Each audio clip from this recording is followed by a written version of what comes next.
Mas vamos lá, vamos assistir esse vídeo do Renan. Esse é o marido da dona Benedita. São 4 da tarde e ele tá bêbado. Eu tô na cidade com o IDH mais baixo do Brasil. Eu vou contar pra vocês o que é o mundo por trás da propaganda do PT. Essa aqui é a dona Benedita. A dona Benedita tem 46 anos e ela mora em Melgaço. Ela é uma ribeirinha. Ela mora numa casa de palafita sem saneamento básico. A dona Benedita tem 8 filhos. Dona Benedita, dos seus 8 filhos, quantos têm um trabalho, um emprego formal? Só 2, mas nem não mora comigo. São 2 e nenhum mora com ela. Destes 8, quantos estão no Bolsa Família ou algum programa do governo? Tem 6. 6. A senhora também tá? Tô. A dona Benedita, com 46 anos, já tem netos. São quantos? 5. Suas filhas mais novas já têm filhos? Já, 2. Com quantos anos a mais nova tem filho? Uma tá com 18 e outra tá com 16. Ela tem emprego? Não. Você tem quantos anos? 16. 16. Você já tá grávida? Você quis estar grávida ou acabou acontecendo? Acabou acontecendo. Era quase um marido. Era quase um marido. E ele tá apoiando a sua gravidez? Era ele que queria, mas eu não queria. Ah, ele que queria. Ele tem quantos anos? Eu tenho 28 anos. Você não acha que era melhor você estar com ele num relacionamento sério agora que vocês têm uma criança? Não. Muito ciumento. Ele é muito ciumento. E você frequenta igreja? Não tem como você ir na igreja, na verdade. Deixa eu fazer uma outra pergunta. Como é que você vai na escola? Eu nem estudo mais, eu parei de estudar. Você não acha importante agora que você vai ter uma criança, você voltar a estudar, tentar arrumar um trabalho? Eu acho, né? Mas assim, Ou você prefere, por exemplo, você recebeu Bolsa Família, morar com seus pais e vai sobrevivendo? também, né? Também pode ser assim. Esse é o marido da dona Benedita. São 4 da tarde e ele tá bêbado. Esse aqui é o mundo que o PT fomenta e considera absolutamente normal. Você paga a conta desse mundo. Essas pessoas não têm nenhuma perspectiva de futuro, não têm ideia do que elas estão fazendo e estão apenas existindo, sem ter nenhum controle sobre suas próprias vidas. Esse tipo de Brasil não tem que existir. E é função do poder público trazer civilização para os seus rincões mais distantes. Eu espero que você compartilhe esse vídeo para entender o tamanho do problema do que é o Brasil. Meu nome é Renan Santos, eu sou Pode tirar. Assim, eu quando assisti isso aí hoje, eu tô falando sério pra vocês. Eu fiquei triste. A situação do Brasil é de entristecer. É de entristecer mesmo, porque isso que ele tá mostrando não é uma exceção. Isso aí é a regra para inúmeras regiões deste país. Nós estamos falando de um país que tem, minha gente, 50 milhões de beneficiários do Bolsa Família. Isso é 1/3 da população total, 1/3 não, 1/4 da população total do Brasil. É muita gente. Essa realidade que o Renan está apontando é uma realidade de muitos lugares. Quando nós fizemos o nosso estudo para escrever a versão definitiva do livro amarelo, que deve sair na convenção partidária, a gente viu todos os municípios brasileiros que eram insolventes, que não tinham condição de se manter, etc. E nós descobrimos o seguinte, minha gente, boa parte dos municípios do Brasil não tem condição de se manter. Mas é boa parte, mais de 50% dos municípios brasileiros não conseguem se manter. O Brasil é um país, do ponto de vista da sua municipalidade, do ponto de vista do serviço público, falido. Mas falido mesmo. A gente segue a vida porque nós moramos em regiões que nós temos uma outra infraestrutura. Veja, por mais grave que seja a situação de São Paulo, ou do Rio de Janeiro, ou de Salvador, que é a minha capital natal, ainda se trata de capitais. Ainda são lugares que você tem uma infraestrutura urbana super precária, com favelas e tudo mais, mas é mínima. Quando você vai para os rincões da região norte, da região nordeste, e mesmo da região sul, sudeste, os rincões mais afastados, o interior, os municípios pequenos, a gente encontra uma realidade tão sofrida, ela é tão feia, ela é tão assim dura que dá tristeza. Algumas pessoas, por exemplo, ficaram impressionados que a mulher tivesse 46 anos. Porque aquela mulher tinha 46 anos. Você olha para a mulher e você pensa que ela tem 60, porque ela está acabada. Ela está completamente acabada. Não parece uma mulher de 46 anos de São Paulo, de classe média, e uma mulher de 46 anos de Melgaço. Parece que a idade delas, de duas mulheres, se você fizer uma comparação, é outra. É outra coisa. Não, mas ela tem 46 anos. E ela tem 2 filhas que já têm netos. E uma das filhas já tem neto com 16 anos. Gravidez na adolescência de um cara de 28 anos. Que sumiu porque era ciumento. E não está mais com ela.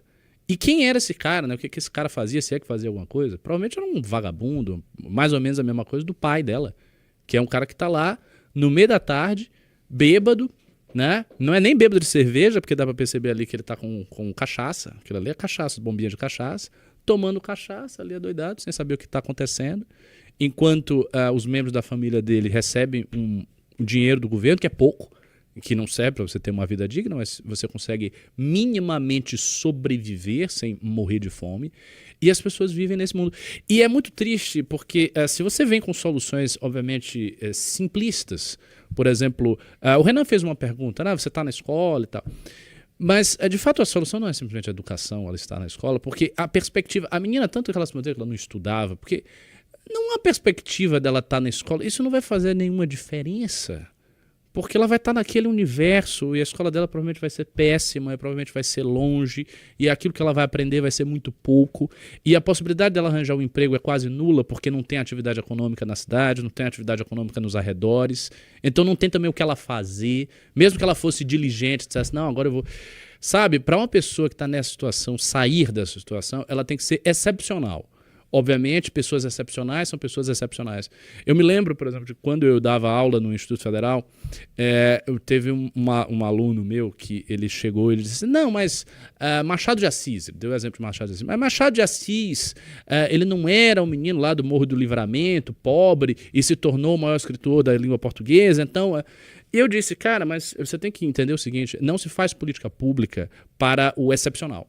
O excepcional é o excepcional. Então, às vezes você vai ter realmente exemplos de sucesso, e aí que a TV fica incensando, aí vai, sei lá, no programa do Luciano Huck, que é o moleque que ele mora numa cidade muito pobre, e daí ele tem que andar 3 horas para estudar, e ele andou 3 horas para estudar, e foi um excelente aluno, e depois ele conseguiu ir para outro lugar, e daí ele fez uma faculdade, ele passou na faculdade, ele arranjou um emprego como médico, e ele se tornou o primeiro médico, sei lá, da região norte do interior do Pará, naquelas circunstâncias. Beleza, isso é lindo, uma história de superação, uma história que nos mostra a capacidade humana de superar as dificuldades, a energia que os seres humanos... Mas isso é sempre excepcional. Isso é sempre muito raro.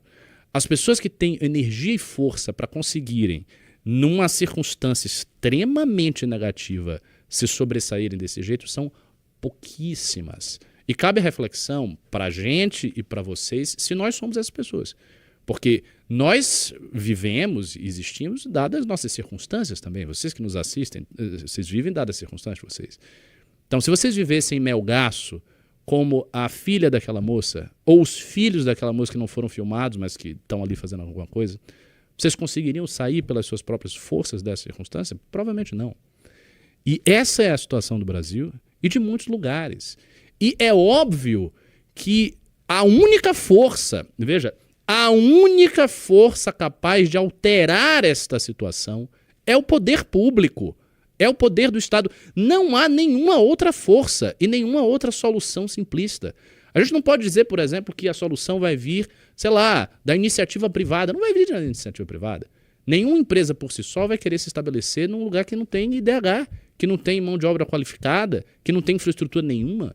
Uma empresa não vai fazer isso. Isso é uma lógica econômica completamente absurda. Então imagina uma empresa, uma grande indústria, uma empresa que possa oferecer empregos para as pessoas, indo se estabelecer numa região dessa. Não vai. Vai se estabelecer em São Paulo. Vai se estabelecer, sei lá, no polo petroquímico de Salvador, da região metropolitana de Salvador. Beleza, mas não vai se estabelecer em Melgaço, não vai se estabelecer no interior do Piauí, não vai se estabelecer no interior do Maranhão, não vai. Então, para que haja atividade econômica e essas pessoas possam ser inseridas numa situação melhor, somente o poder público é que tem meios de fazer isso. Somente o poder público. Não são outros países que vão fazer também. Não adianta apelar para o internacional, não vai vir uma ONG. Agora a ONG vai resolver os problemas. Não vai. A fundação, sei lá, do Bill Gates, a fundação Melinda e Bill Gates, eles vão resolver. Não vai. Então, assim, não vai ser uma ONG, não vai ser um país estrangeiro, não vai ser uma empresa, não vão ser as próprias pessoas, elas não conseguem fazer isso. Elas estão ali numa situação de subnutrição, de completo desamparo, de ausência absoluta de parâmetros de melhoria, elas não vão conseguir fazer isso. E se alguém conseguir fazer isso, vai ser uma pessoa em 1 milhão de pessoas que estão nessa situação e que não vai afetar em nada a situação macroestrutural na qual elas vivem. Então quem pode fazer isso? Somente o governante. É dever do governante olhar para as pessoas. E eu fico muito feliz que a pré-campanha do Renan esteja fazendo isso, porque, obviamente, o Renan é uma pessoa inteligente, ele sabe quais são os problemas do Brasil, todos nós sabemos quais são os problemas do Brasil, mas uma coisa é você saber quando você está sentado no sofá ou quando você está lendo um livro, outra coisa é você ir lá e ver. Eu não fui e eu não vi, mas eu, de ver o que ele vi, eu já me senti impactado. Então, eu tenho absoluta certeza que no decurso dessas viagens, ele está aprendendo muito sobre o Brasil profundo, muito mais do que ele estaria se ele só estivesse lá lendo o livro amarelo várias vezes. E ele leu o livro amarelo, fez a revisão toda. Mas não é isso, ele está lá, ele está vendo os problemas. Ele está observando a gravidade das coisas, como estão as estradas, como estão as rodovias, como não tem atividade econômica, como as pessoas estão pobres, como elas estão desamparadas, como elas estão, olha só, e aí vai ser um tema que eu vou emendar com aquilo que eu quero falar, também sobre pesquisa, como elas estão sedentas de uma alternativa à polarização Lula e Bolsonaro, que é também um ponto fundamental que tem sido visto pelo Renan. Muita gente está cansada dessa polarização, porque, bom, de fato, você não vê solução para os problemas do Brasil vindo de Bolsonaro ou do PT. Bolsonaro e o PT, eles deixaram o Brasil desse jeito. Principalmente o PT mais do que Bolsonaro, porque Bolsonaro teve apenas um mando, né? Teve apenas um mandato. Porém, ele não fez nada assim, de estruturalmente muito valioso para mudar essa situação. Não fez, simplesmente não fez. Então a situação é essa. E somente o poder público pode alterar isso aí. E eu espero sinceramente que num prazo de pelo menos aí 2 décadas a gente consiga tirar o Brasil desse lodaçal. A gente consiga erguer a nossa população que está numa situação tão precária, olhar com muito carinho as cidades que têm menor IDH, olhar com muito carinho os estados que têm menor IDH. Gostou deste vídeo? Não esqueça de deixar o like e se inscrever no canal. Até o próximo!